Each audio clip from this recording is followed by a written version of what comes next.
Bike ಟ್ಯಾಕ್ಸಿಗೆ ಅನುಮತಿಯನ್ನ ನೀಡಿದೆ Karnataka high court.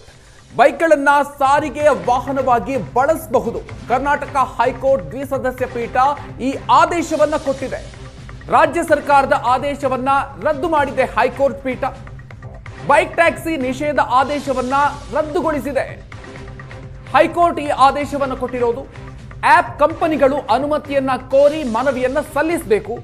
ಕಾನೂನಿನ ಪ್ರಕಾರ ಬೈಕ್ ಟ್ಯಾಕ್ಸಿಗೆ ಸರ್ಕಾರ ಪರವಾನಗಿಯನ್ನು ಕೊಡಬೇಕು ಅಂತ ಹೇಳಿ ಹೈಕೋರ್ಟ್ ಈಗ ಆದೇಶವನ್ನು ಕೊಟ್ಟಿದೆ. ಬೈಕ್ ಟ್ಯಾಕ್ಸಿ ನಿಷೇಧವನ್ನ ಹೈಕೋರ್ಟ್ ಏಕಸದಸ್ಯ ಪೀಠ ಎತ್ತಿ ಹಿಡಿದಿತ್ತು. ಏಕಸದಸ್ಯ ಪೀಠದ ಆದೇಶವನ್ನ ಈಗ ದ್ವಿಸದಸ್ಯ ಪೀಠ ರದ್ದು ಮಾಡಿದೆ. ಈ ಮೂಲಕ ಬೈಕ್ ಟ್ಯಾಕ್ಸಿಗೆ ಈಗ ಕರ್ನಾಟಕದಲ್ಲಿ ಹೈಕೋರ್ಟ್ ಮೂಲಕ ಅನುಮತಿ ಸಿಕ್ಕಿದೆ. ಕರ್ನಾಟಕ ಹೈಕೋರ್ಟ್ ದ್ವಿಸದಸ್ಯ ಪೀಠ ಈ ಆದೇಶವನ್ನ ನೀಡಿರೋದು.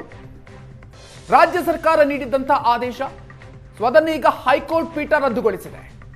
ಬೈಕ್ ಟ್ಯಾಕ್ಸಿಯನ್ನ ನಿಷೇಧಗೊಳಿಸಲಾಗಿತ್ತು. ಈಗ ಆಪ್ ಕಂಪನಿಗಳು ಅನುಮತಿಯನ್ನ ಕೋರಿ ಮನವಿಯನ್ನ ಸಲ್ಲಿಸಬಹುದು.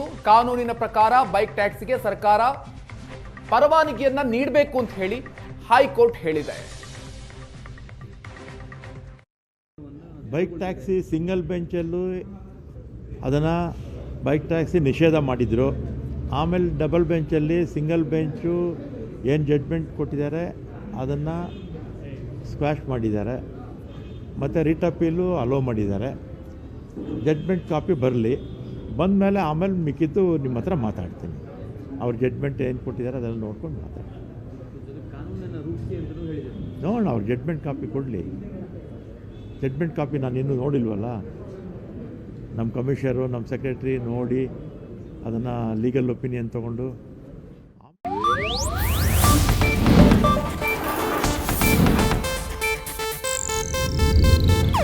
ಇದು ಏಷ್ಯಾನೆಟ್ ನ್ಯೂಸ್ ನೆಟ್ವರ್ಕ್ ಪ್ರಸ್ತುತಿ.